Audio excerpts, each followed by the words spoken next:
Otro de los temas que se ha recalentado últimamente, porque el viernes hubo allanamientos a las oficinas de empresas que tiene Lázaro Báez aquí en la ciudad de Buenos Aires, ordenadas por el juez López Vizcayart en una causa por evasión impositiva y presunto lavado de dinero, impulsada desde la coalición cívica por Elisa Carrió y el diputado nacional Fernando Sánchez, a quien tenemos en línea. ¿Qué tal, Fernando? Buen día. ¿Qué tal? Buen día, María, ¿cómo estás? ¿De qué se trata esta causa? Finalmente es la primera causa en la que un juez ordena un allanamiento de oficina de Lázaro Báez, ¿no? Parece increíble, ¿no? Nosotros hicimos la primera presentación judicial en el año 2008, fue varias veces ampliada y no somos los únicos que investigamos. Tenemos que decir que ustedes en el periodismo también hacen un buen trabajo con el periodismo de investigación. Todos sabemos, porque lo hemos leído, el trabajo que Hugo Alconada de la Nación hizo respecto de las vinculaciones entre las empresas de Lázaro Báez y las empresas y los bienes inmuebles de Cristina Kirchner, donde finalmente se descubre que hay contratos entre privados, según dice el secretario general de la Presidencia, Parrilli, pero esos contratos entre privados que no tienen ninguna justificación económica terminan dando la justificación del incremento patrimonial de la presidenta. Y obviamente, al ser, según nosotros entendemos, contratos simulados, porque se compran servicios y la presidenta vende servicios que nadie usa, es decir, entendemos nosotros que son operaciones claras de lavado de dinero por un lado y de evasión impositiva por otro, porque le sirve a las empresas de Lázaro Báez para, cuando simula contratación de servicios, incrementa sus gastos y deja de pagar, entre otros, el impuesto a las ganancias. Entonces, lo que decimos es, no es la primera vez que la presidenta y el expresidente, en su carácter de funcionarios públicos, tienen relación con Lázaro Báez y otro grupo de empresarios, porque a ellos se les otorgaba la mayor parte de la obra pública en la República Argentina, todos sabemos, con sobreprecios, direccionadas, etcétera, sino que ese dinero vuelve, en este caso es una pequeña parte de lo que se llevan por sobreprecios en la obra pública, pero vuelve al patrimonio personal de la presidenta y en aquellos años del expresidente Néstor Kirchner. Claro, falleció justamente la semana pasada el empresario Relats, ¿no? El titular del Hotel Panamericano, que queda aquí en la 9 de julio, muy cerquita, que era el empresario también que tenía obra pública en la provincia de Santa Cruz, que se conocieron los primeros contratos de alquiler de estas características con el Hotel Los Sauces, ¿no?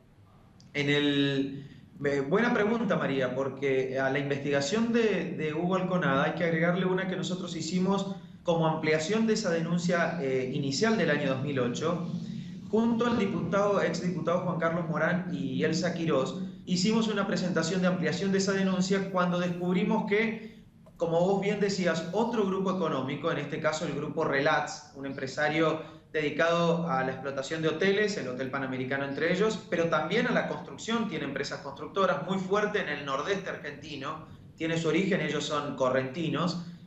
Fueron los primeros que alquilaron algunas de las propiedades, una de las más conocidas, Los Sauces, vos bien lo dijiste, y nosotros en ese momento ya habíamos identificado que estas operaciones de alquileres de inmuebles tampoco carecían de sustento económico, pagaban un canon fijo muy alto por propiedades cuya explotación no necesariamente arrojaba resultados económicos de manera tal de justificar lo que ese empresario, Juan Carlos Relats, pagaba a la presidenta de la Nación.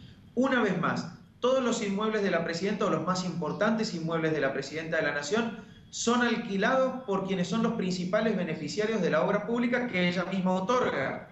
Entonces, lo que nos tenemos que preguntar todos los argentinos es por qué ningún juez, hasta ahora que López Vizcayart ordena por lo pronto allanamientos a la empresa central del grupo Lázaro Báez, que es Austral Construcciones, que se funda y se crea a los días de Néstor Kirchner, presidente de la Nación, allá por el año 2003, es decir, antes no existía. ¿Por qué ningún juez de la Nación investiga lo obvio? A esta altura es obvio que la presidenta de la Nación, el expresidente Julio De Vido y el resto de los funcionarios direccionan los recursos públicos que deberían estar puestos al servicio del bienestar general. Digo porque direccionan los subsidios de electricidad, los subsidios en energía en general, en transporte y en obra pública, los dirigen hacia un pequeño grupo de empresarios. En este caso, Lázaro Báez es uno, Relats es otro, los cordobeses de electroingeniería, etc. Ningún juez de la Nación se puso por sí mismo, ningún fiscal de la nación se puso por sí mismo a investigar lo que a esta altura es obvio que es una matriz de corrupción muy bien organizada desde el gobierno nacional y que nos cuesta miles y miles de millones de dólares desde hace 10 años. Y hay también un convenio, un tercer convenio que se conoce de alquiler de los hoteles de la presidenta y de su familia, que es escandaloso porque es del propio Estado, que es de Aerolíneas Argentinas, ¿no? Que le contrata los hoteles para la tripulación de Aerolíneas Argentinas. Digo escandaloso, pues debiera haber por lo menos una licitación de precio para discutir algo así. Sin duda, y se suma al calificativo de escandaloso porque es todo tremendamente obvio. A ver, María, si uno tuviera la intención de hacer lo que la presidenta hace, es decir, violar el Código Penal, violar la Constitución de la Nación, para enriquecerse personalmente ella y su familia, yo no diría que le voy a dar consejos de cómo hacerlo, pero en realidad inclusive lo están haciendo muy burdamente. ¿Por qué no se puede descubrir lo obvio y lo burdo? Como vos bien decías, las empresas del Estado contratan con los inmuebles de la presidenta, los beneficiarios de la obra pública contratan con los hoteles de la presidenta. Es porque están seguros de que en realidad nada les va a pasar. Eso es una realidad de impunidad. La Argentina vive en un estado generalizado de impunidad, quiere decir que al que viola el Código Penal no le cae ninguna condena. Y esto nosotros creemos que no tiene que seguir sucediendo, que el que viola la ley, que el que rompe la ley, que el que viola el Código Penal, que el que se enriquece ilícitamente, tiene que pagar según la ley dice y tiene que pagar a partir de la acción de un juez y de un fiscal. Entonces, nosotros decimos, tenemos que terminar con el estado de impunidad para ir hacia una nación que cumpla con la ley. Por eso nosotros decimos, la política va por un lado, las diferencias políticas van por un lado, no hay que confundir, pero la conducta de los funcionarios públicos y la relación de los empresarios con el dinero público tiene que estar apegado a la ley. Y en este caso la presidenta de la Nación es la primera que lo viola. Bien vos dijiste, utiliza y aprovecha su situación preferencial de mandataria, de quien tiene que decidir hacia dónde van los recursos públicos y de qué manera para terminar ella enriquecida año tras año. Si nos preguntamos, todos los años miramos la declaración jurada de la presidenta. La presidenta todos los años nos dice que es más rica que el año anterior, a diferencia de muchos argentinos. Y cuando nos preguntamos cómo lo justifica con este tipo de contratos de servicios que no presta, porque en realidad esos hoteles no va a nadie. Pero además ha crecido, yo no me acuerdo bien en este momento, pero la cantidad de hoteles que ha tenido primero el matrimonio, ahora por supuesto la presidenta, creo que cuando llegan al poder tenían el Hotel Los Sauces nada más, que todos los demás hoteles son como que en consecuencia de estos muy buenos alquileres que logran en un hotel anterior y van aumentando la participación en el negocio hotelero, ¿no? Exactamente, por eso decimos que por un lado son maniobras de lavado de dinero, porque en realidad se simulan negocios lícitos, se simulan negocios rentables, para en realidad poder decir, con esta renta, con este éxito comercial, me compro esto otro que viene a ser el incremento patrimonial, los nuevos bienes que la presidenta luego ostenta tener, ¿no? Pero una vez más, es muy difícil de ocultar ya lo que es groseramente obvio. Siempre, de igual manera, hay que decirlo de esta manera. Ya cuando Néstor Kirchner y Cristina Kirchner y antes gobernaban primero el municipio de Río Gallegos y después la provincia de Santa Cruz, tenían este mismo modelo en su cabeza y actuaban de esta manera. La obra pública en Santa Cruz se manejaba de mismo modo. Y tienen como una devoción por la adquisición de inmuebles. Y a partir de allí, de vuelta, justifican la multiplicación de estos inmuebles y por tanto la multiplicación de su patrimonio. Pero sí, no siempre alquileres, Fernando, ha sido el rubro, si uno mira la evolución. Primero eran alquileres de los departamentos que se quedaron con la 1050 siendo abogados, ¿no? Era una gran cantidad de propiedades en Río Gallegos. En la época de la dictadura militar, hay que decirlo, ¿no? Mientras que unos sufrían, sus compañeros sufrían, ellos hacían negocios con la 1050. Y a partir de ahí siempre el rubro alquileres, si uno sigue las declaraciones juradas de bienes, que son públicas por obligación, uno ve que el rubro alquileres siempre es el que viene a justificar la compra de nuevos inmuebles. Primero eran inmuebles y después pasaron a ser hoteles, que es la característica de los últimos años. El problema es que siempre hay que preguntarse, no solamente, bueno señora, ¿usted de dónde sacó? ¿Cuál es el negocio que permitió que usted sea más rica que antes? Sino, ¿quiénes son los pagadores de esos servicios y quiénes fueron los vamos a suponer, es un negocio lícito. Tener un hotel, explotarlo, ganar plata es un negocio lícito. Ahora, cuando uno se pregunta quiénes son los pagadores, son Relax y Lázaro Báez. Y aerolíneas, Y Aerolíneas Argentinas. ¿no? Entonces, de lícito pasa a ser muy ilícito o extremadamente sospechoso de ilicitud. Y no es una cuestión nada más que ética, un conflicto de intereses. No, de ninguna manera. Es tan obvio y es tanta la cantidad de dinero y es tan directa la vinculación. Hay que recordar algo, María. Lázaro Báez y Néstor Kirchner firmaron hace ya muchos años un fideicomiso para la construcción de departamentos en Santa Cruz. Entre ellos directamente fueron socios comerciales directos. Socios comerciales directos hace ya 10 años o 8 años. Tenemos las actas de Austral Construcciones firmando un fideicomiso con Néstor Kirchner en persona. Entonces, pregúntele a cualquier argentino en realidad si en el ejercicio de la función pública uno, sin licitación, direccionadas las licitaciones, contrataciones directas, es lógico beneficiar solamente un conjunto de empresarios amigos para que después estos empresarios amigos, testaferros diría yo, porque Lázaro Báez no me cabe ninguna duda que es testaferro de la familia Kirchner, terminan devolviéndole con estos negocios, con esta simulación de negocios, para que en realidad la presidenta pueda convertir en lícitos estos recursos, estos dineros que en realidad no pertenecen a todos los argentinos y que no están puestos al servicio de la sociedad, ni en infraestructura vial, ni en infraestructura ferroviaria, ni en infraestructura energética.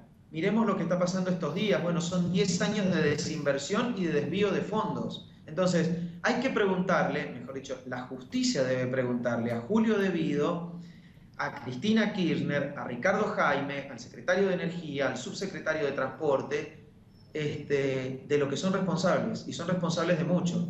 Todo lo que nos pasa en la Argentina después de 10 años, los responsables son ellos.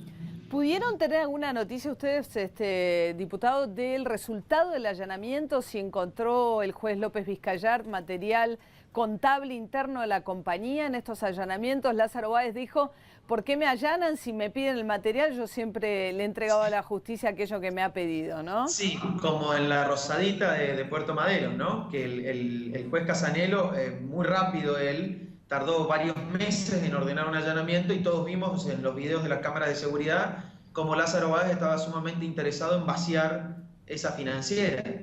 Entonces, digo, no, primero que nadie le va a pedir nada y en segundo lugar, él no va a entregar nada. Y por tanto, lo elemental es que un juez, si está investigando una empresa y un empresario o un grupo empresario y sus vinculaciones con altísimos funcionarios de la nación, lo que tiene que hacer es un allanamiento lo más rápido posible, lo más silenciosamente posible para que sea eficaz la medida. ¿Qué encontró el doctor López Vizcayart? No lo sé, porque nosotros tenemos lo que llama el mal del denunciante. Una vez que hacemos la denuncia, no podemos intervenir en la causa más que para agregar nuevos elementos, nuevas pruebas, nuevos indicios, pero nosotros no somos parte de la causa más que como denunciantes y por tanto quien tiene la máxima responsabilidad es el fiscal, que tiene que pedir las medidas de acción en la investigación, es quien está a cargo de la investigación, y por supuesto el juez, que tiene que autorizarlas o no autorizarlas. Así que es sumamente importante para descubrir la verdad la acción de los funcionarios judiciales. Yo espero que el doctor López Vizcayart y el fiscal, que no lo conocemos, al doctor López Vizcayart todos lo conocemos por su actuación en el caso Skanska, que obviamente se frustró por otras instancias judiciales, pero que él avanzó muchísimo, develó lo que todos sabemos, que es una trama de facturación trucha en la Argentina, que unas empresas sirven a las otras para fraguar impuestos o para simular compraventa de bienes y servicios, para después poder cobrarle al Estado, para simular el pago de coimas, etc. Digo, ese es el juez que investigó a fondo y que desgraciadamente otras instancias no le permiten continuar. Digo otras instancias porque ahí está Gil Carbó, ¿no? La doctora Gil Carbó, que es la jefa de los fiscales, que debería estar apoyando institucionalmente, materialmente y hasta moralmente para que los fiscales tengan el poder necesario, el poder de la ley, el poder del Estado, para investigar aún a los funcionarios en actividad, en el ejercicio del poder. Y en realidad la doctora Gil Carbó está puesta por Cristina Kirchner para garantizarse impunidad, para ella y para todos los funcionarios. Por eso hizo lo que hizo con Campagnoli, por eso hizo lo que hizo con Gonelas, el fiscal especial antilavado, que en realidad entró en la causa de lavado de Lascar y Fariña solamente para encubrir y para modificar y para demorar la investigación. y lo que hizo el fiscal anterior, el procurador general anterior, con el fiscal de investigaciones administrativas, el doctor Garrido. Bueno, por último le voy a preguntar a Fernando Sánchez, porque estas son cosas que pasan también en el Senado y en la Cámara de Diputados. Ha llegado a la Cámara de Diputados nuevamente. ¿Cómo estuvo el reparto de los despachos, que es siempre motivo de mucha pelea? ¿Y logró arreglarlos tanto Julián Domínguez o no? Creo que quedan muy pocos problemas por resolver. A mí me tocó una oficina que tuve en un mandato anterior hace 4 años. Ninguna de esas oficinas es linda, hay que decirlo, no es un lugar muy placentero para trabajar, pero en realidad, mientras que haya algo de recursos para un equipo de trabajo serio, una computadora con algo de internet y un teléfono, y con mucha vocación y muchas ganas de trabajar, en realidad se puede hacer mucho para defender los intereses de la nación y los derechos de los ciudadanos. Porque Las Néstor oficinas no son- Pitrola y el PO se estaban quejando amargamente de lo que les ha tocado. Dice que no tenían ni unas oficinas para el bloque de ellos. La verdad que inclusive hay un edificio nuevo, así que yo no quiero meterme en la administración de la Cámara, que por supuesto le corresponde a Julián Domínguez, el presidente de la Cámara de Diputados. A mí me tocó la misma que tuve siempre, está bien pintada, es un lugar un poco deprimente, no vayan a creer que es una vida de lujo y de confort, pero te vuelvo a decir, María, esto en lo cotidiano, en lo casero, con mucho compromiso se puede hacer muchas cosas, aún con poco. Bueno, Fernando Sánchez, entonces, felicidades, ¿eh? Pues no, si no hablamos antes, que se venga la Navidad y el Año Nuevo, muchas gracias, ¿eh? Igualmente para vos, María, felicidades para todos y muchas gracias por la entrevista. Hasta luego.